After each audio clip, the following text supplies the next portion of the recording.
Hello everyone. Today we will take a quick recap of class 10th biology chapter number 6 control and coordination. What is control and coordination? Working together of the various organs of the organism in a systematic manner so as to produce a proper response to the stimulus is known as control and coordination. That's mean different organ जब एक proper way में एक systematic तरीके से response show करते हैं against the stimulus, इसी को हम कंट्रोल एंड कोऑर्डिनेशन कहते हैं. प्लांट्स एंड एनिमल्स दोनों में ही कंट्रोल एंड कोऑर्डिनेशन पाया जाता है. Let's observe human control and coordination system. Human में कंट्रोल एंड कोऑर्डिनेशन के टू सिस्टम्स होते हैं. First one is nervous system and second one is hormonal system. Nervous system कैसे वर्क करता है? First of all it will receive the information from the surrounding, जिसको हम stimulus कहते हैं. देन उन इंफॉर्मेशन को प्रोसेस किया जाता है, देन उनको इंटरप्रेट किया जाता है एंड उसी के अकॉर्डिंगली रेस्पॉन्ड किया जाता है. तो इस तरीके से नर्वस सिस्टम वर्क करता है. अब नर्वस सिस्टम के टू पार्ट्स होते हैं. एक होता है सेंट्रल नर्वस सिस्टम, एक है पेरिफेरल नर्वस सिस्टम. जो सेंट्रल नर्वस सिस्टम होता है सेंटर में है, उसमें ब्रेन आ जाएगा और स्पाइनल कोड आ जाएगी. एंड ब्रेन के डायग्राम को भी आप ऑब्जर्व कर सकते हैं. In your NCERT book the diagram is given. Brain is further divided into 3 parts, fore brain, mid brain and hind brain, और सभी पार्ट्स का अपना स्पेसिफिक फंक्शन होता है. देन स्पाइनल कॉर्ड जो कि ब्रेन से कनेक्टेड रहती है और पेरिफेरल नर्वस सिस्टम से भी कनेक्टेड रहती है, वो सारे सिग्नल्स को कलेक्ट करके ब्रेन तक पहुंचाती है फॉर प्रोसेसिंग, और फिर उससे सारे जो भी इंफॉर्मेशन है कलेक्ट करके रेस्पॉन्स दिया जाता है. Then peripheral nervous system. Peripheral nervous system में नर्व सेल होती हैं जिसको हम न्यूरॉन कहते हैं, और न्यूरॉन को ही हम अपने नर्वस सिस्टम की बेसिक यूनिट भी कहते हैं. नर्व पूरी बॉडी के सभी पार्ट्स में होती हैं जो सब जगह से सिग्नल्स को कलेक्ट करने का और बाद में रेस्पॉन्स देने में हेल्प करती हैं. अगर हम नर्व के स्ट्रक्चर को देखें तो वो भी एनसीईआरटी बुक में आपके दिया हुआ है. You can observe the diagram and do the practice also. तो नर्व सेल को अगर हम ऑब्जर्व करें तो बेसिकली इसके 3 पार्ट्स होते हैं. एक होती है सेल बॉडी जिसमें सेंटर में न्यूक्लियस होता है. सेल बॉडी से डेंड्राइट्स निकले रहते हैं जो प्रोजेक्शंस होती हैं. देन एक लॉन्ग एक एक्सिस होती है जिसको हम एक्सोन कहते हैं. एक्सोन के दूसरी साइड में नर्व एंडिंग होती है, और एक न्यूरॉन से दूसरे न्यूरॉन के बीच में जो गैप होता है उसको हम कहते हैं साइनेप्स, जिसमें इलेक्ट्रिकल इंपल्सेस एक नर्व से दूसरे नर्व की ओर भेजी जाती हैं. तो इस तरीके से हमारा नर्वस सिस्टम वर्क करता है. अब नर्वस सिस्टम ना बेसिकली उसके फंक्शन के बेसिस पे उसके 3 टाइप के एक्शंस होते हैं. First one is voluntary action, second one is involuntary action and third one is reflex action. Voluntary action जिस पर हमारा कंट्रोल होता है, जैसे कि हैंड्स एंड लेग्स का मूवमेंट, और हम जैसे बात कर रहे हैं तो ये सब हमारे कंट्रोल में है. हमारे पहले ब्रेन ने प्रोसेस किया, उसने सोचा कि कैसे कैसे क्या क्या वर्क करना है, हमने वो वर्क किया. Then involuntary function. Involuntary actions वो होते हैं जिस पर हमारा कंट्रोल नहीं है, जैसे बीटिंग ऑफ द हार्ट. हमारा हार्ट बीट कर रहा है, हम उसको कंट्रोल नहीं कर सकते. या ब्रीथिंग, हम सांस ले रहे हैं, या ब्लिंकिंग ऑफ आइज, हम इन सब चीजों को कंट्रोल नहीं कर सकते, बट हमारा नर्वस सिस्टम इनके ऊपर वर्क करता है. Then third one is reflex action.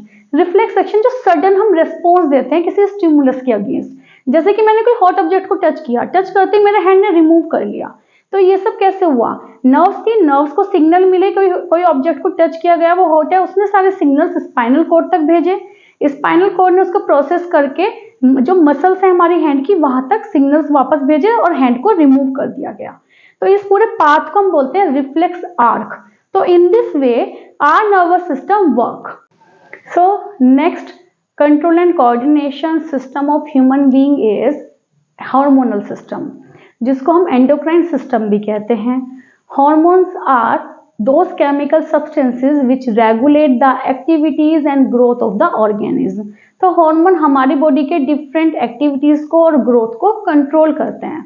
हमारी बॉडी में बहुत सारी एंडोक्राइन ग्लैंड्स होती हैं. For example pineal gland, hypothalamus gland, pituitary gland, adrenal gland, testis, ovary, pancreas and so on. Let's discuss some important glands and their secretion. First one is adrenal gland. Adrenal gland से adrenaline release होता है, जिसको हम stress hormone भी कहते हैं. ये stress की कंडीशन में रिलीज होता है और टारगेट ऑर्गन के पास जाके उसको स्टिमुलेट करता है to perform the function. For example suppose हमने कोई डेंजर देखा, तो एड्रेनालिन रिलीज हुआ और वो हार्ट के पास गया, हार्ट ने बहुत तेजी से ब्लड को पंप करना शुरू कर दिया, हमारा ब्रीथिंग रेट हाई हो गया, हमारी मसल्स तक ब्लड गया, एनर्जी प्रोड्यूस हुई और हमने भागने की तैयारी कर ली। Then second one is thyroid gland.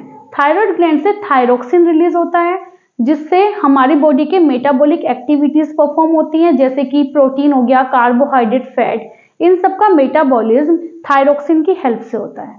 आपने सुना होगा कि ऐसा कहा जाता है कि हमें आयोडाइज्ड सॉल्ट खाना चाहिए, दैट्स मीन हमें ऐसा सॉल्ट लेना चाहिए जिसके अंदर आयोडीन हो। आयोडीन हमारे लिए क्यों इंपॉर्टेंट है?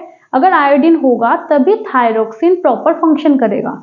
आयोडीन की प्रेजेंस में ही थायराइड ग्लैंड थायरोक्सिन रिलीज करेगा और हमारी बॉडी की मेटाबॉलिक एक्टिविटीज होंगी।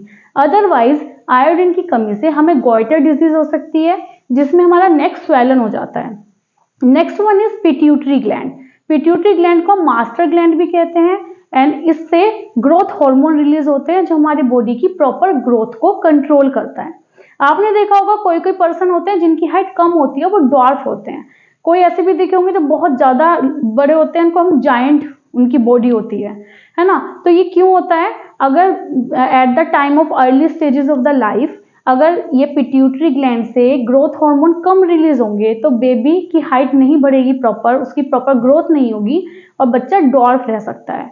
और over secretion of these hormone will make the person giant, वो बहुत ज्यादा जायंट बन सकता है अगर बहुत ज्यादा सिक्रीशन हो जाएगा।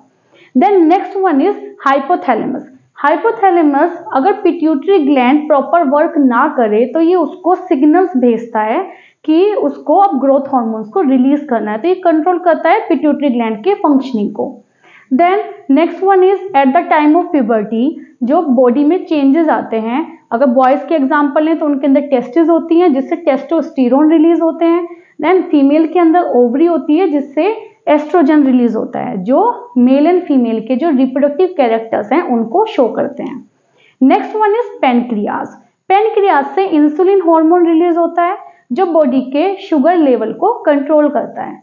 कभी कभी होता है कि हम डॉक्टर से ब्लड टेस्ट कराने जाते हैं और डॉक्टर हमें बोलता है कि आपको शुगर कम लेना है, आपकी बॉडी में शुगर का अमाउंट हो गया, यानी हमें डायबिटीज के सिम्टम्स हैं, तो इन दैट केस इंसुलिन की इंजेक्शंस भी लगाए जाते हैं। तो अगर हमारी बॉडी में शुगर अमाउंट बढ़ जाएगा तो पेनक्रियाज इंसुलिन का सिक्रीशन कर देगा और जब हमारा नॉर्मल हो जाएगा तो वो सिक्रीशन रुक जाएगा। तो इसी तरीके से डिफरेंट डिफरेंट ऑर्गन से जो ये ग्लैंड से जो हार्मोन रिलीज होते हैं इनको कंट्रोल भी किया जाता है, जिसको हम कहते हैं फीडबैक मैकेनिज्म।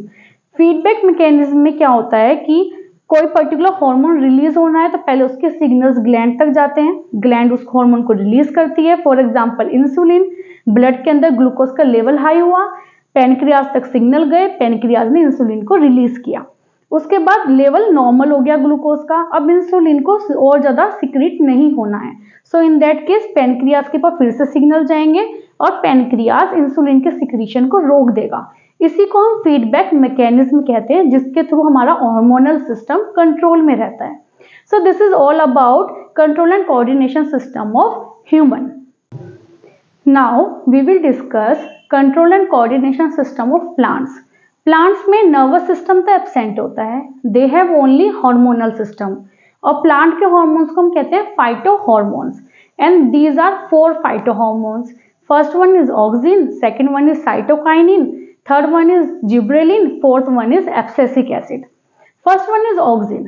ऑक्सिन शूट की टिप पर प्रेजेंट होता है और प्लांट की हाइट बढ़ाने में हेल्पफुल होता है। Second one is gibberellin, gibberellin भी प्लांट की ग्रोथ को प्रमोट करता है। Third one is cytokinin, cytokinin cell division को प्रमोट करता है and also ripening of fruits, तो जहां पर भी सेल डिवीजन होना है वहां पर साइटोकाइनिन का अमाउंट ज्यादा होगा, जैसे कि फ्रूट्स में। Then fourth one is abscisic acid. Abscisic acid बाकी 3 फाइटो हार्मोन से डिफरेंट है बिकॉज ये प्लांट की ग्रोथ नहीं कराता, ये प्लांट की ग्रोथ को इनहिबिट करता है, इसलिए इसे प्लांट ग्रोथ इनहिबिटर भी कहते हैं। ये सीड डॉर्मेंसी को प्रमोट करता है, प्लांट की ग्रोथ को रोकने का काम करता है। So these are simple hormonal system of plants. अब प्लांट्स में 2 टाइप के मूवमेंट्स देखे गए हैं। First one is tropic movement and second one is nastic movements. Tropic movements वो मूवमेंट्स हैं जो ग्रोथ से कनेक्टेड है और ये स्टिमुलस की डायरेक्शन में ग्रोथ कराते हैं। फॉर एग्जाम्पल फोटोट्रॉपिक मूवमेंट, जैसे कि सनलाइट है उसी की डायरेक्शन में, लाइट की डायरेक्शन में स्टेम ग्रो करती है। Second one is geotropism. Geotropism में जो रूट्स होती हैं वो हमारी अर्थ की ग्रेविटी के डायरेक्शन में ग्रो करती हैं। Third one is hydrotropism. Hydrotropism में जो वाटर होगा, वाटर की डायरेक्शन में सॉइल ग्रो करेगी, मूव कर जाएगी। Then thigmotropism. थिग्मोट्रॉपिज्म टच होगा, टच के अगेंस्ट वो रिस्पॉन्स करेंगे, जैसे कि क्लाइंबर्स होते हैं तो जहां पर उनको सपोर्ट मिलेगा वो उसी डायरेक्शन में ग्रो करने लगेंगी। So these are tropic movements. Then second one is nastic movements. Nastic movement का ग्रोथ से कनेक्शन नहीं है, बस उन्हें स्टिमुलस मिलेगा, उसके अगेंस्ट वो रिस्पॉन्ड करेंगे। जैसे इसका एग्जाम्पल है थिग्मोनास्टी, जिसमें एग्जाम्पल हम ले सकते हैं टच मी नॉट प्लांट का। उसको हम टच करेंगे तो एकदम से उसकी लीव्स बंद हो जाएंगी, तो उसका कोई कनेक्शन नहीं है ग्रोथ से। लीव्स का कोई साइज इंक्रीज नहीं होना है, केवल वो मूवमेंट किया, उसने रेस्पॉन्ड किया against the stimulus. So this is all about control and coordination in animals and in plants.